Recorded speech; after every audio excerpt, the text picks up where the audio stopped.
মাটিকাটা বাজার নাম শুনেছেন? নাম শুনে মনে হচ্ছে মাটি কেটে বাজার বসেছে, কিন্তু না, এটা ঢাকার মধ্যেও একটা রহস্যপুরী স্থান, যেখানে 50 টাকায় পুরো বাজার করে ফেলা যায়, আর 10 টাকায় এমন কিছু অজানা জিনিস পাওয়া যায় যেটা নিউ মার্কেট ঘুরেও আপনি পাবেন না। আসুন আজকে আপনাকে দেখাই মাটিকাটা বাজারের অজানা কিছু রহস্য এবং তথ্য।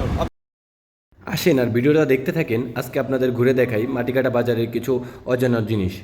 সন্ধ্যার আলোয় অন্যরকম চেহারা নাই মাটিকাটা বাজারে। চারপাশে ব্যস্ততা, মানুষজনের হাঁটাচলা, দোকানদারের ডাক, সব মিলিয়ে যেন একটি জ্যান্ত সিনেমা। এই বাজারের কাঁচা অংশটুকুই একেবারেই লাইভ। তাজা শাকসবজি, দেশি ফল সবই মেলে এখানে।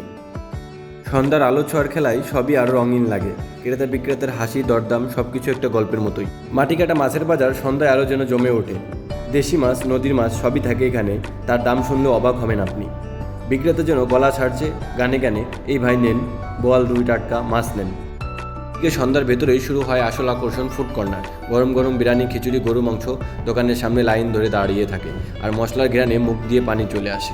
আর মজার ব্যাপার কি জানেন? এখানে এক দোকানে চপ বিক্রি হয়, কিন্তু দোকানের নাম বিরিয়ানি হাউস। এটা শুধু কেনাকাটার জায়গা না, এটি এমন একটা জায়গা যেখানে আপনি ঢাকার আসল ছাদটা পাবেন। মানুষের জীবন, সন্ধ্যার আলো, খাবারের ঘ্রাণ আর গল্পের অনুভব সবকিছু মিলিয়ে মাটিকাটা বাজার যেন একটি ইমোশন। আমরা সবাই মোবাইল দেখি, টিভি দেখি, কিন্তু রিয়েল ঢাকা দেখতে হলে আপনাকে আসতে হবে এই বাজারে, ঘুরে যেতে হবে, এখানের পরিবেশ উপভোগ করতে হবে। মাটিকাটা বাজার একটি বাজার না, এটা একটা অভিজ্ঞতা। এই বাজারের সবচেয়ে সুন্দর জিনিসটি কি জানেন? রাস্তার পাশে যারা ছোট দোকান নিয়ে বসে আছেন, কেউ বিক্রি করছেন চটি স্যান্ডেল, কেউ বা মোবাইল কভার, হেডফোন, কেউ বা চা বিস্কুট। কারো বা চোখে ক্লান্তি, কারো বা চোখে আশা। দিনে যা হয় তাই দিয়ে রাতে সংসার চলে।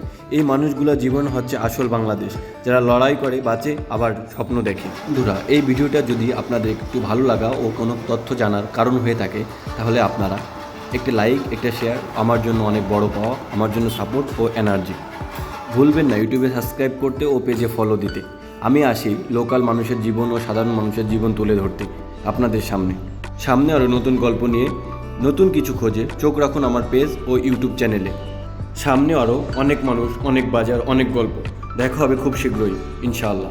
ভালো থাকবেন, দোয়া করবেন।